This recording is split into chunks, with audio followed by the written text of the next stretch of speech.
Hello, everyone. Hello. Welcome to the Mood Booster podcast. Episode 46. Episode 46 indeed. Wow. We are reflecting on imposter syndrome today. We are indeed. Yes. Slightly different one. We've got a new 100%. format and we're super excited for you to hear and see it. We go into more details in the episode, so we won't sort of reiterate that here. But yeah, all things imposter syndrome in this episode, Yes, right? Exactly. We are reflecting on our own experiences, why we think that we feel imposter syndrome. We do go into some tools that we think that we've used to actually combat imposter syndrome, really just take power in it as well. It's a lovely conversation. We go into how it's just normal and how we can, just go forward with this thing that we call imposter syndrome. Yeah, I really like the activity we did in it as well. Towards the end. Yeah, sort of forced that on us, didn't I? That was great. Yeah, you did. Forceful. Actually, you had to do two activities. Oh my The god. first one you absolutely detested. You chump. No, that was funny to be fair. He was just ripping a reflection, and I was like, "Wait, hold that thought." You say I'm beautiful. It's a whole thing. So All right, Christina Aguilera. there you go. You're too young for that beautiful. reference. No, I know the song. Regardless, It's James Blunt or James Morris. it's James Blunt. It's a lovely episode. All imposter syndrome. We hope you love it. Yeah, please. Honestly, you'll have a great time. And Yeah. see you on the next one. See you guys. Bye. Hello, everyone. Hola. Welcome back to the Mood Booster podcast. Welcome in.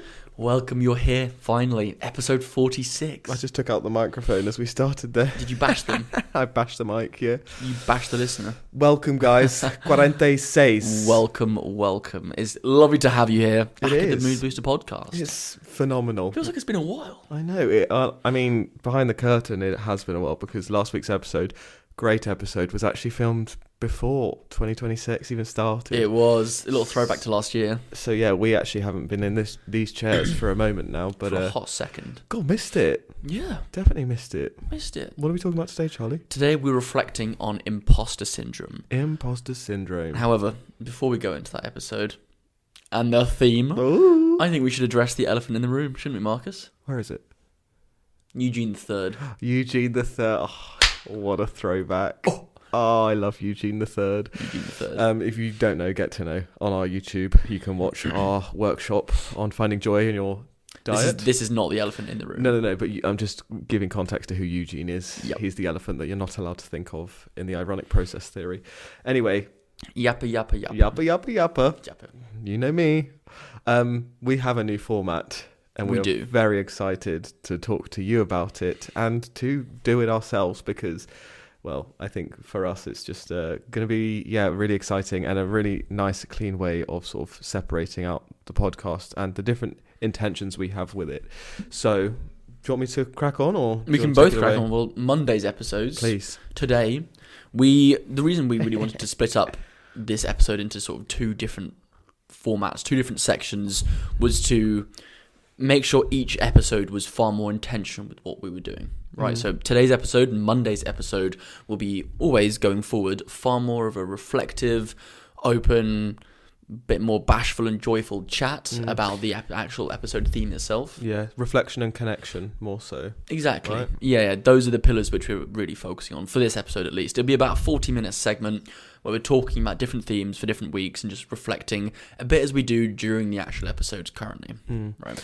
Our lived experiences with it. So, for course. example, this week we're speaking about imposter syndrome. So it's going to be a lot more reflection, which a lot of you say is what you enjoy and what you like, and it's our own experiences with it, what we've gone through and what we've learnt ourselves.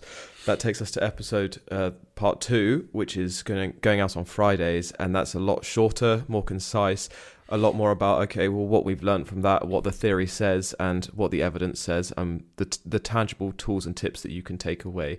So more of a summary, soundbite, 20 minutes, wham bam, done. Wham bam This is shamalam. what you can get from it, and it just give you a lot more sort of intentional advice, so that keeps that distinction there. And it's a lot more grounding there, a lot more advice based and structured as well. Wham Bam Fridays. That's not going to be the name, I don't think. Wham Bam Fridays. Wham Bam Fridays. I think there's something there. Put a pin in that one. I'm going to put a pin in it right there. A pin in it. The goal with the Fridays, as you mentioned, is to really have a whistle-stop overview of what we reflected on a bit more openly on Monday. Whistle-stop. Whistle. And the Fridays deliver the tools and tips and the evidence-backed tools and tips a lot a lot quicker. Indeed. So if someone's wanted to find out more of how to deal with imposter syndrome, for instance, straight to Friday's episode, straight to Wham Bam Friday. Wham Bam Friday. There you are. Yeah. I think for us, we just felt like, well, obviously we're loving everything we're doing, but we were losing a bit of our like organic conversation, which is what was one of the like starting bits, drivers for all of this, in an attempt to make sure we weren't missing out the important theory and evidence as well. And also that then became a bit sort of murky in terms of our reflection, theory and evidence, and where that sort of line is drawn, and also giving advice and tools and tips. So this just allows us to be very intentional with what we're doing, and allows us to sort of really relax and enjoy both parts, because we both of us really enjoy the reflections. Like 100%. We say, that's one of the driving forces of this whole thing. But both of us also 100%. really enjoy sharing and disseminating theory and evidence. So both parts have their own sort of, importance. Their USPs, their unique selling points. Yeah, if you want to put it that way. From the salesperson himself. From the salesman himself. There you go. And they both deserve their own space. And I think for us, in terms of you as listeners, hopefully you'll get a lot more from that and enjoy that, because it's a lot more sort of, like we say, intentional, and therefore it gives you clarity. But for us, I think it's going to allow us sort of, in a weird way, more sort of flexibility and permission to just do what we want, as opposed to sort of like making sure we're covering all things in a section. 100%. And I think inadvertently we will actually cover a lot of things by splitting up the two different episodes into different meanings and different themes. So think of it more as a weekly theme instead of a daily episode theme itself. Which this week is Imposter syndrome. Imposter syndrome. What is imposter syndrome? What is imposter syndrome? What is it? What is it to you, Charlie? Well, I just asked the question. You asking me? I'm asking you. The questioner gets questioned. The questioner gets questioned. Preguntar. Tengo la pregunta. Una pregunta. I have a question. Una pregunta. Or the question. A question. Oh yeah, una pregunta. Una pregunta. What is imposter syndrome to me?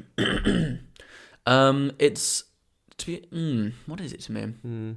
Imposter syndrome to me is that feeling when you feel underqualified to talk about something, or to be in a room with someone, or be somewhere, because you haven't necessarily earned the right to be there. That's the feeling, at least. Whether you have or not is actually different. But to me, imposter syndrome feels like, God, I don't belong. Golly. I'm out of my depth here, or, someone's going to catch me out for being here because huge. Yeah. I shouldn't be here. I've not earned the right to be here, etc., etc. That's what imposter syndrome feels like, and it's often quite subtle, and it manifests in different ways for myself, at least when I have experienced it. But the actual feeling of imposter syndrome is the sort of underlying feeling of like, I don't know if I've earned the right to be here yet. Yeah, that's for me. You said being caught out. Yeah. Is that something you personally experience as well, when you've experienced imposter syndrome? Well, being caught out, I suppose the feeling of being caught out is more a reflection of my own actual state, usually. I don't know. Was your question... Are you talking from personal experience, that when you mentioned being caught out or feeling like you're going to be caught out, or is that like definitely from what other people have... Well, I've always been someone who's actually not bad at handling that sort of talk, I'd say. I'm going to go straight in with it. A really good example for me when I recently felt imposter syndrome, if I may, was when we had the live workshop. I was speaking to you about it. As we've mentioned a couple of times now, a couple of weeks ago, I think it was, we had the live workshop, and it was with James Brash about the nutrition, joyful fueling for your New Year's fitness goals. He's obviously super intelligent about what he's talking about, what he knows. He's got several degrees in it. You yourself have 3 degrees, which is insane, like the master's, the PhD, and your undergraduate. And the first slide up on the talk was a welcome slide, and it had all of our accreditations, mine being 1, an undergraduate degree, BSc. And don't forget your A-levels. My EPQ. Your A-levels and your EPQ. Don't forget my GCSEs. Yeah. There you go. Don't forget them. Easy on the A-levels. Easy on the A-levels. I wouldn't include my mocks in there. Arguably the hardest qualification I've ever obtained. in many ways. It would show for me because I almost failed them. Oh, really? I was bad. No, I did already know that, to be fair. Yeah, you're actually surprised. You didn't do too well in school, did you? I did not. No. Uh-oh. Yikes. Uh-oh. Anyway. Start a podcast. Please continue, sorry. Before I was rudely interrupted. Those that can't do podcast. Love it. Regardless. God of it. Yeah, so we had all our accreditations up on the board, and I remember seeing, obviously, yours and James's, and a lot of the themes that you guys were speaking about. I've got a really big list of accreditations. What the hell? I've got a really big list of accreditations. Weird thing to say, buddy. What? Regardless, I remember seeing that up on the board and thinking to myself, alongside when we were actually planning the talk as well, seeing you two talk about your different elements and your different expertises, and none of it was really my expertise to talk about. For the listener, Marcus is actually laughing at me right now. He's laughing at me when I'm trying to be vulnerable on the podcast again. Sorry. You're encouraging everything. It's because you said expertises. Expertise. Expertise. Expertu? What is the plural of expertise? Expertise. Is it just like sheep? Yeah. You've got expertise. They have expertise. Did I actually say expertises? Yeah. Did I actually? Yeah. I was talking Sorry, about expertises. I'm not really not helping with the reflection. Well, to be fair, you do actually help with it. You help combat it. Because I'm like, if this guy can do it, anyone can. Exactly. No, I did get a little bit of a feeling up on before, not on the stage, but before when I saw the accreditations, when we were doing the planning, I was like, to be honest, part of the thoughts going through my mind were, you aren't qualified to be in the same stage as these people. They've spent years researching this stuff, and you're just up here chatting as if you're like one of them. A lot of these different things were flying about in my mind beforehand, especially during the planning stage when we were going over like what parts we will bring into it. Hey, no, I'm not finished. Before you come in with your carry on. Trying to saviour this whole nonsense. That's me. And something that I very much realised when I had begun to think about it was, just because that is your expertise, the research, doesn't mean that there aren't other parts which are just as valuable, which don't come from a degree or the academia. Now, because it was a talk centered around science and evidence-backed stuff, that was difficult to try and understand. But after, to be honest, reflecting a bit on what I wanted to bring to the talk, what as a listener I would like to hear from the talk as well, I was able to navigate a way that I think I would find what I was going to do useful, which in the end actually allowed me to lean into the fact that, hey, I don't have a degree or a master's degree or a PhD. Hey, I'm not a well-researched academic, for instance, here. None of those things. No, but I am able to, I am able to bring a lot of personality and glue and bring it back to reality, when often in those sorts of conversations, I feel like it's quite easy to distance yourself from the reality of what we're speaking about. Basically, to summarize, very easy, I have felt it, and the feelings of being caught out up on the stage when all the accreditations were up on the board there, mine next to yours as well. Very easy. I mean, I literally was feeling like I was like, hey, people are going to see this and realise, what are you speaking about? What's your expertise? Like, those feelings were going on. But then, under a moment of reflection and realisation, hey, I've created this talk as well. This is something that I've done myself. Yep. Very, very quickly realised, you're here for a reason. Hey, buddy, listen up. I don't listen give me, up. No, I don't. Don't fight it. Don't give me. Please don't. I'm not you wanting. Are brave. Oh my god. You are. Please stop. You are strong. So this is like a L'Oreal advert or something. You are. Stop clever. It. Jesus. You are worthy. Right. This is making me not want to open up ever again. You are here on this planet. Stop. Hey, buddy. Hey, buddy. Listen up. Is any other listener hey, buddy, here just absolutely... Listen, don't fight it. Don't fight it. You are strong. Oh my God. Say it back. I am strong. I am not partaking in this. Say it back. Nope. Say it back. Nope. I am strong. Nope. Say, I am strong. You better stop. I am brave. This is... Oh my... Come on. Come on. Let's hear it. No, Marcus, stop. This is ridiculous. What's up with you? This is a silly exercise. Come on. I'm not doing this. Just entertain me for a moment. Okay. This is purely for you, by the way. I'm getting nothing from this. I am strong. I'm strong. I am brave. I'm brave. I am fearless. I'm what? Fearless. I'm fearless. I am worthy. I am worthy. I am beautiful. Jesus, I'm beautiful. That I do know already. That I do know. And although I want to hear the whole line, and although I might say some words wrong, and although I might say some words wrong, and I've got little feet,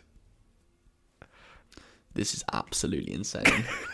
This is absolutely insane. I'm absolutely baffled. Come on. We've just prefaced this is going to be like an open reflection, and you're here literally mocking my reflection. It is. Is any listener right now just baffled by this? Come on, finish. You want me to say that part? Yeah. What use could that possibly serve? Just get on with it. Say the sentence again. Although I have little feet. Are you going to try and clip this up or something? Come on. We've not got time. Although I have little feet. I am. The king. The king? I was born to be. Oh, God. Oh, my God. What are we doing? What are we doing? Yes, king. I was born to be. There, see, you wanted to do it. I'm absolutely... There we go. Baffled that you've just brought that on. Well, I'm here to support you, and that's what we're going to do. I've got size 9 feet as well. They're pretty... Size 10, buddy. So... Bloody hell. Hey. Thank you for sharing that.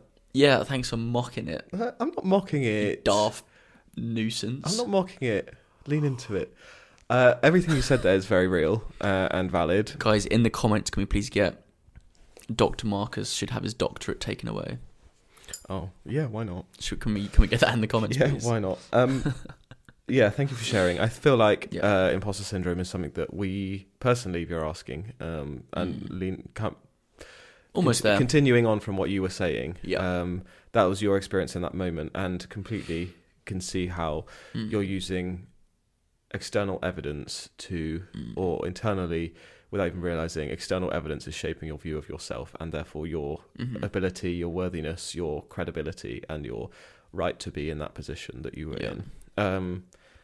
And I know we josh and joke about it in this very moment, joshing and joking about it, but like as your friend, that's something that I hate the idea of you feeling. And just, it's okay. What are you going to say? Oh, thanks for, there you go. I do want to preface, although you're going to probably, I'm not trying to take away my vulnerability and reflection. That does still stand, and I still very much believe in it. However, when I think I mentioned it to you after the talk as well, it was sort of met with words of reassurance, which I was also quite proud of as well. Because in the moment I was able to, as I said to you after the talk, I was like, whilst I felt these things, I was able to sort of say, hey, this is what you can bring. This is exactly what, it's not the evidence, it's not the research-backed, journey through academia, and that's okay as well. All right. Thanks for showing that you're strong and that you're okay with it. But at the same time, it's okay that those thoughts are there. Of course. And even if you do self-remedy, like that's not a nice thing to feel. So, and that's okay that's a feeling that you have. And it's, what I was saying is that as your friend, it's not nice to, even if you have self-remedied or whatever, that to know that that's something that goes through your mind or anyone that I care about's heads in their own respective contexts. I'm interested to do what we did before when we spoke about imposter syndrome at some stage of this conversation, and actually have a little exercise on speaking to the other person how we've done before. Yeah, I like that. I've just done it for me. Let's do it for you. For me? No, you haven't. Yeah, I just said I'm an that absolute was king. My words for you. But well, I can do what we'll do maybe at some stage, maybe towards the end, is what the exercise is, because people say speak to yourself like you'd speak to your friend, and that's a way of combating imposter syndrome for sure, because imposter syndrome is an internal doubt and self-doubt and a question of one's beliefs and credibility and worthiness and all those things. But externally, we are able to, when it's someone else, observe, see, and validate someone else's credibility and worthiness and all of those things. Yeah. And it's so much harder to do when it's for ourselves. And there's the saying of speak to yourself like you speak to your friend runs true and is valid, because it allows us to actually talk to ourselves and have a kinder, more compassionate dialogue, or internal dialogue. So what we've done before, what we'll try and do at some stage is, genuinely sit and look at each other and speak to each other as if we were the other person, and tell each other everything we like about ourselves in terms of our achievements and things. Well, what's your experience with imposter syndrome? Before doing that, I would say I definitely share all of the above. I'm someone who feels it in every walk of life and has done. I am someone like objectively, now, hold the jokes, but objectively... Funny that. Has achieved a lot in my life. Yeah. I'm not going to joke because I'm a good person. Okay. I objectively have achieved a lot in my life. But before 30, just about, have completed a PhD, have become head of marketing in a job, I'm a lecturing, have created a community, a run club, and built a business, many of those sorts of things, and they're all objective sort of truths that are valid and reality.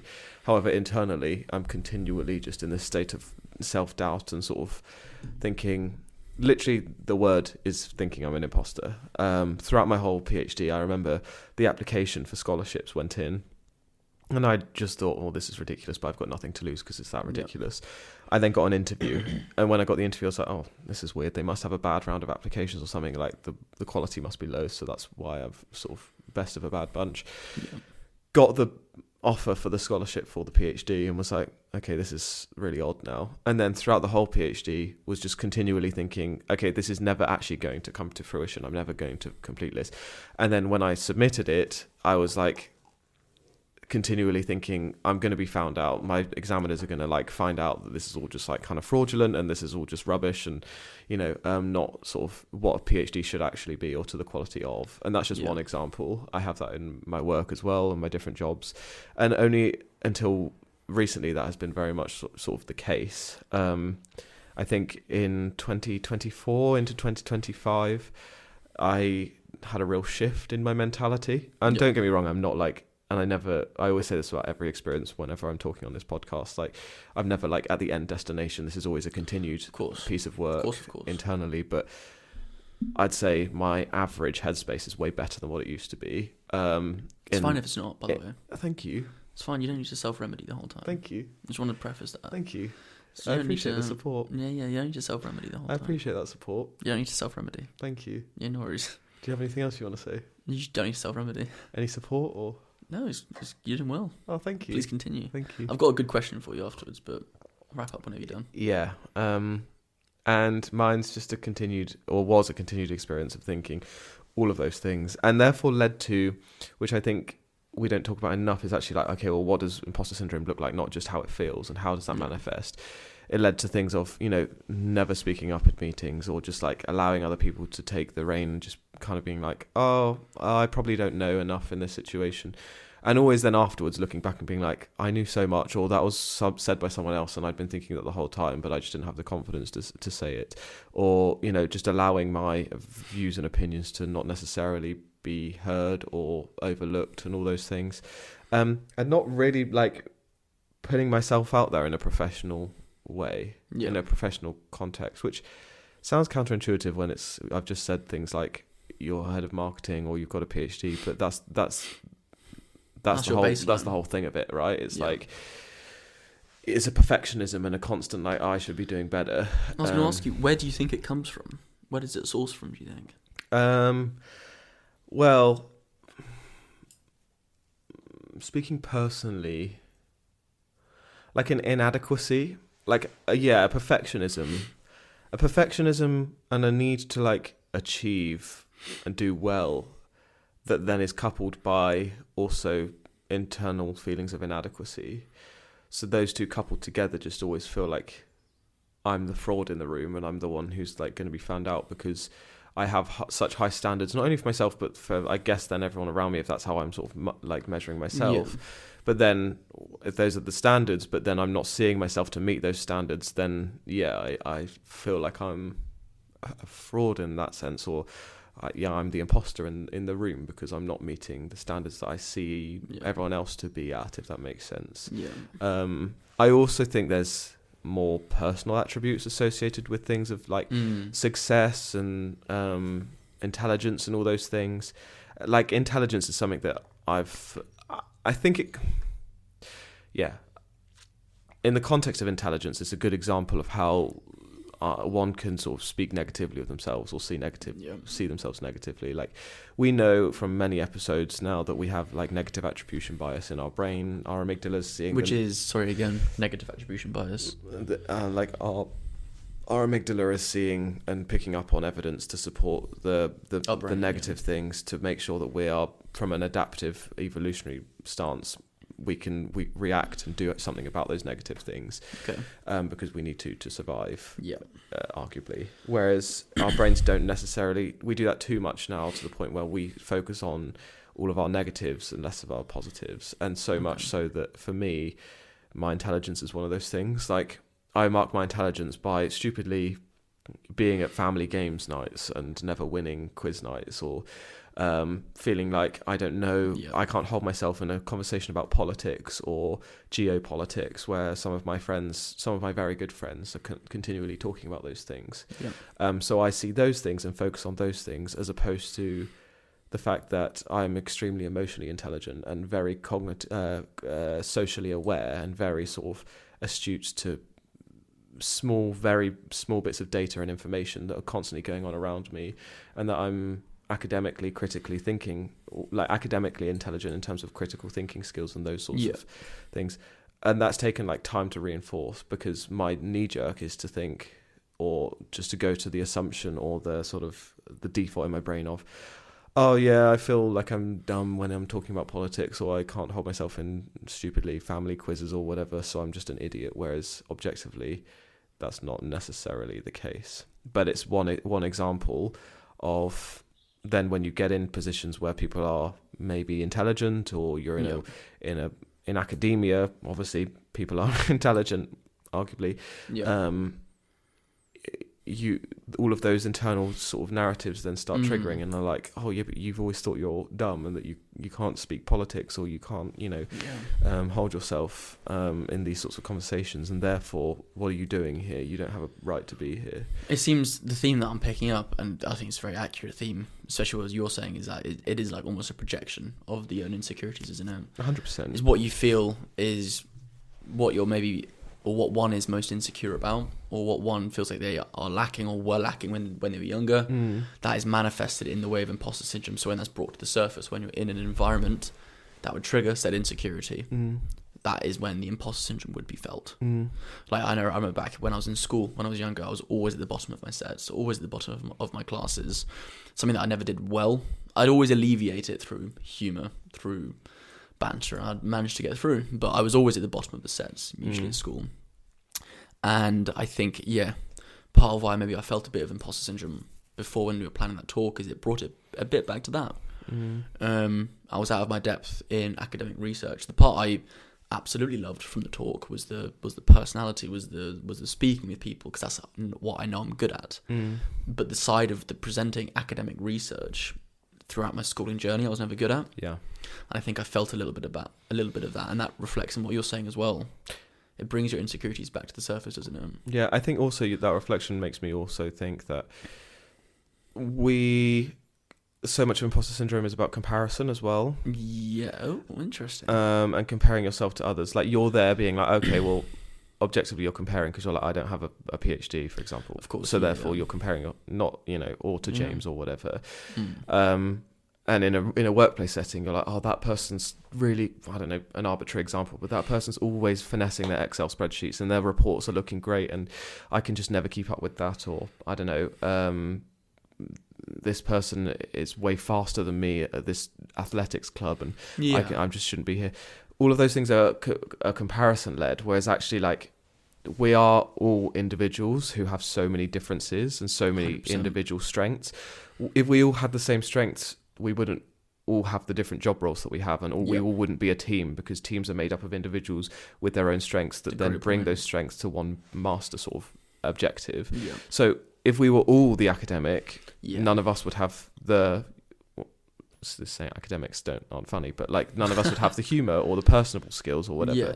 If we were all the I don't know, the charismatic one, we wouldn't all. There would be no evidence to back yeah, for example. Yeah, 100%. And it's so important to like remind oneself of that, because we can't be everything. So when I'm sort of feeling that, I'm like, it's annoying because I'm not this or that, and I'm like, but why does that? You can't be everything. You shouldn't want to be everything, because you're then spreading yourself thin. 100%. That's a great point. And I feel like that's something that also leads to imposter syndrome, and is comparison. If we can be aware of it, then we can maybe do something about it.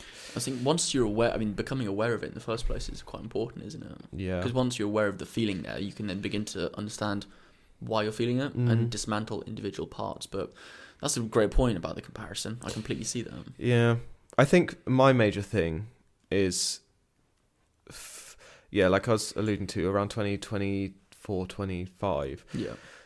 I can never fully put my finger on what it was, but I think if I had to try to explain like my shift in my own sort of headspace of moving away from being sort of immobilized by imposter syndrome and taking more ownership and power over it, or taking its power away, I would say I focused a lot more on like objective reality, and external reality and external data, to put it sort of scientifically, in a sense of, I finished my PhD and I took a minute to sort of sit with that, but after a while I kind of was like, no, that is a thing that's just happened and you are worthy. And I learned, actually, because there were so many times when in my masters, for example, this is another way I was doing it, I was externalizing all of my success. I'd be like, God, they're really, easy markers here at my masters, because I kept getting distinctions, and I was like, God, this is ridiculous, like they must just be so lenient. And then there was a stage when this is just one example, but I then read back years later my essays, and I was like, Jesus Christ, these are phenomenal. I was like, these are so good. But in the moment, I wasn't allowing myself to even see or internalize that. Yeah. And I come to realize after several times of going through that similar experience in different ways, that actually, like, there's something that I just do internally, and I feel like a lot of us do internally, where we externalize success and internalize failures, and don't allow ourselves to just realize our worth. Sit in it. So then, therefore, what I was trying to do is be like, okay, I've literally got an example here of where I externalized that success and said they're easy markers, and I've just come back years later and have seen actual evidence of this is a friggin' good essay and a friggin' good piece of writing. That you can't dispute that. Yeah. So therefore, I'm sitting now being like, okay, I literally have a PhD. I am seeing, I'm teaching. I'm continually getting feedback from students saying, you're my favorite teacher. These lectures are incredible, whatever. Another huge formative experience was going with the Monday Mood Booster to Lake Garda and being like seeing I can never put words to it, but like tangible impact, the human connection, but like, again, something I can't put words to. It's just the spirit of people together as a collective, and being like, allowing myself, and importantly, support from friends and people like you messaging and being, or saying like, this is something that you've done and you need to allow yourself to realize that. Being like, that is something that is these people, yes, they're their own individuals and they make their own friendships, and it's them being kind that allow that, but like, that's something that I have facilitated, and it's the spirit and the heart that I have facilitated. And therefore that must be that I must have worthiness and credibility there, because you can't argue with that objective evidence. So I feel like a lot of that sort of trying to internalize the objective data has been an active decision and process that I've made. I don't know if that's something that you're... Yeah, that's a great point.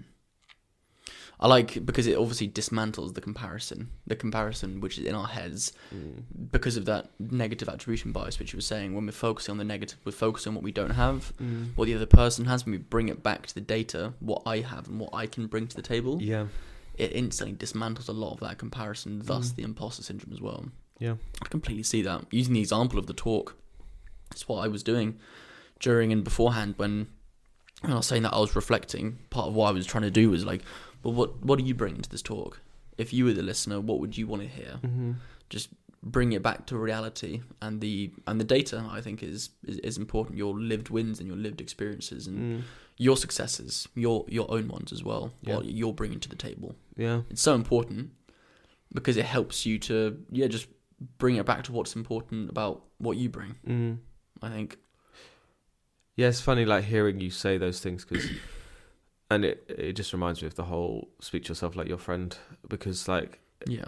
It's the first thing I hear as a friend when you or someone says something like that. It's like, God, I wish you could just see how I or other people see you. Yeah. And I know that the people obviously would probably say the same to me. And it just is another example of like, we're just doing that to ourselves. 100%. Because everyone else, hopefully, sees us in such a better way than we see ourselves. And I think that... Yeah. Carry on. No, I was about to say the crippling thing about the thing about imposter syndrome, which we were saying as well on our reflections after the talk.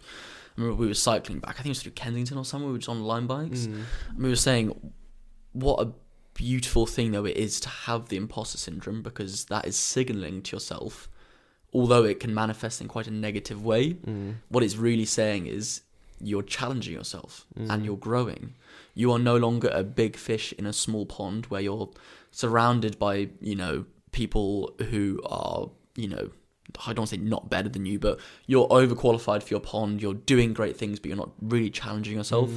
The best thing in this life is to see it as a journey, is to grow and use the experiences to put yourself in different areas. And sometimes you will feel underqualified. And sometimes in this life, you will feel like you aren't supposed to be in that room. But that's a blessing, because that means, I think, you're on the right path. Yeah. It means, hey, I'm challenging myself. Sure, I don't feel comfortable whilst doing so.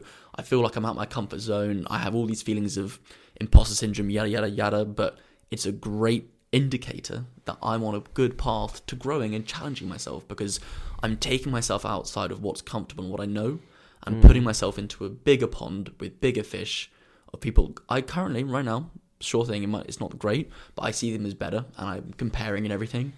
But that's an indicator that you're in the right space. Yeah. I think if you can then begin to challenge those internal thoughts, etc., that's where you keep on growing, and then you become that big fish in that pond again, and that's when you jump into the even bigger pond. And that's the journey that we're on, I think. So I think in essence, although it can manifest in quite unhealthy ways, negative self-talk, etc., imposter syndrome is a great indicator of growth. I think your points just raised a really important point of distinction also for me. And yeah, I think to try and not conflate imposter syndrome with just general feelings of inadequacy and low self-worth, because they are two different things. And imposter syndrome, though it's not, like you say, not like the best feeling or best experience, it is usually, I think, from my reflections and what I understand, it's specific to the context of, whether it's performance or work or whatever. It's not just feeling all the time like worthiness, lack of worthiness.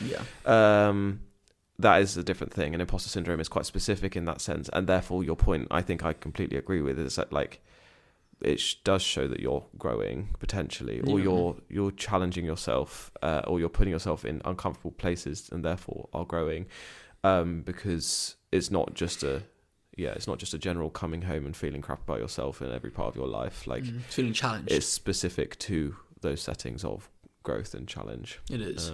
So it's I completely agree. I think that's a good thing that you've mentioned, that it is different from just feelings of inadequacy.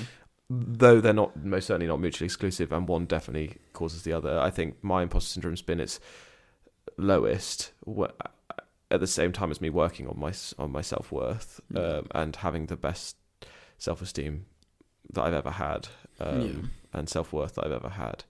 And ultimately, imposter syndrome definitely comes from a lot of lack of those things, and needing to work on those things.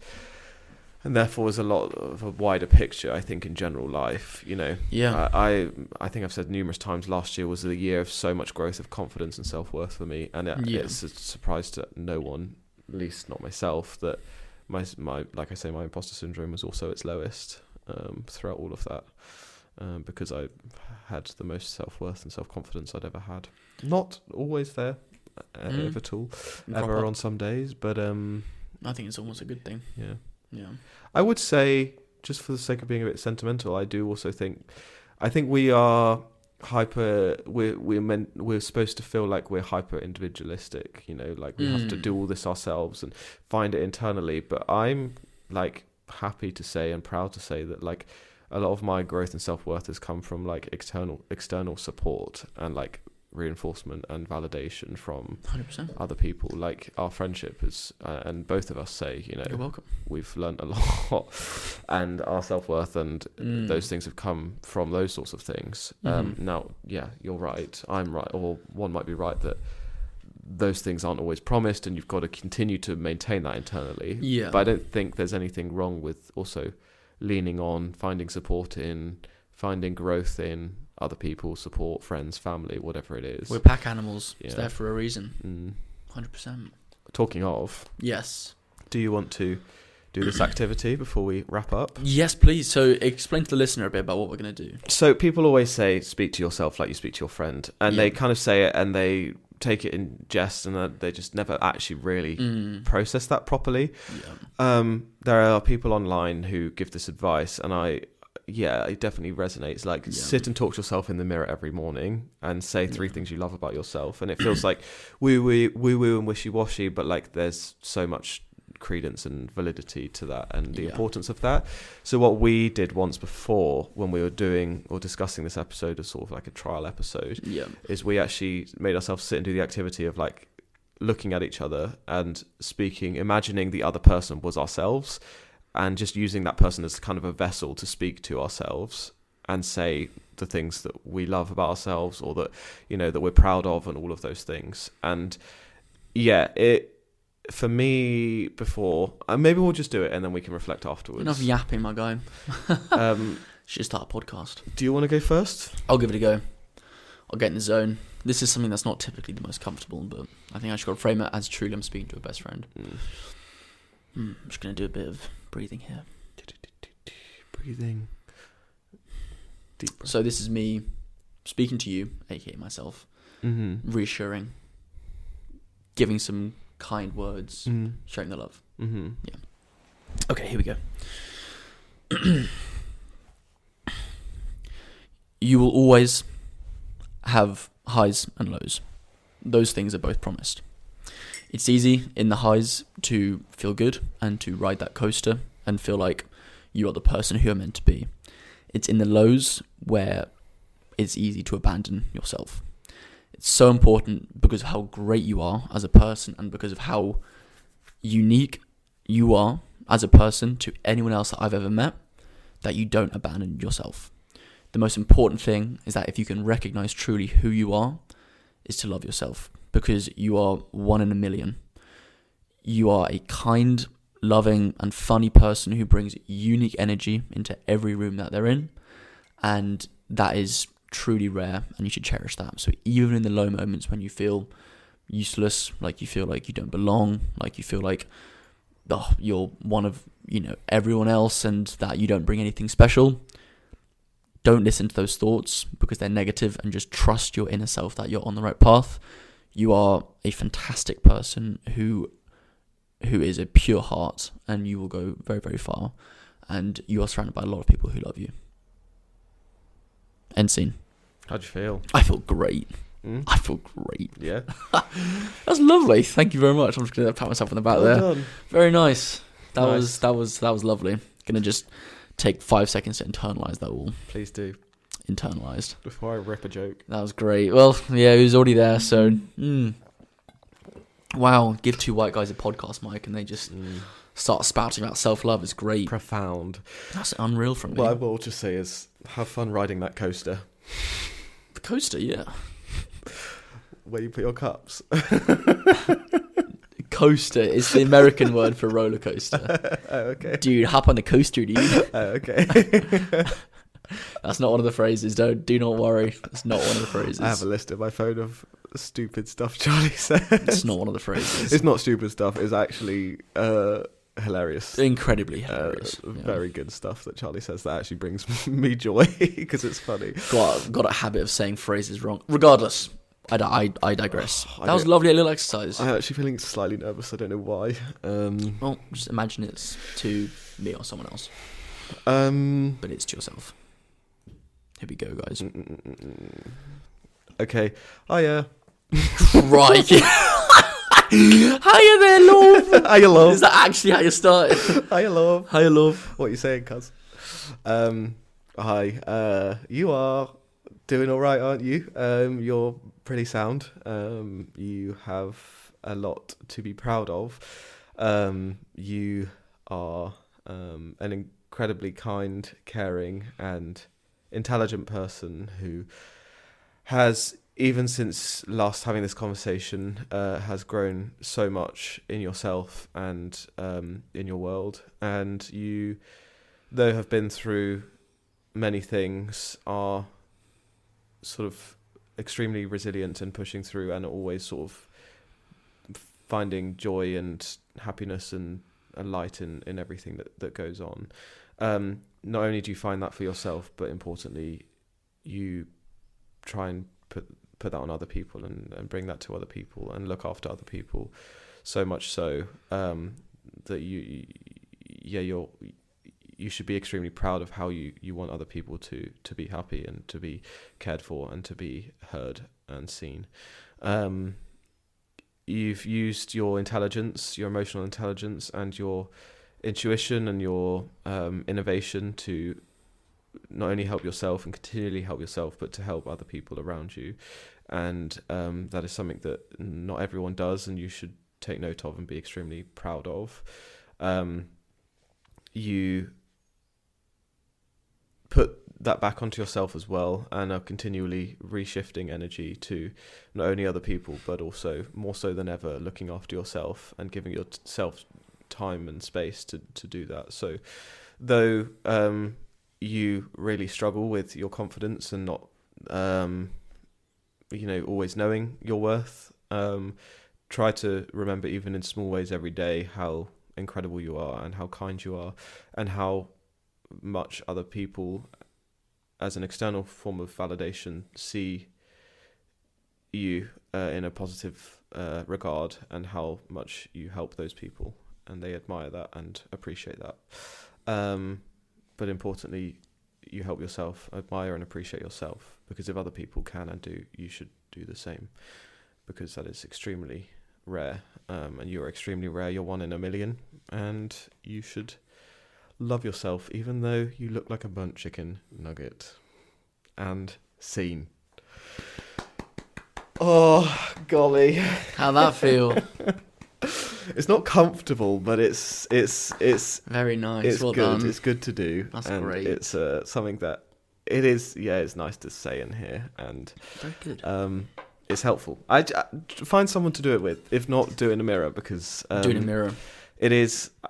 Yeah, there's one thing to say, speak to yourself, and just thinking in your head, but actually doing it out loud really solidifies, and language really solidifies beliefs and internal dialogues and schemas and all those things. So 100%. Please, give it a go.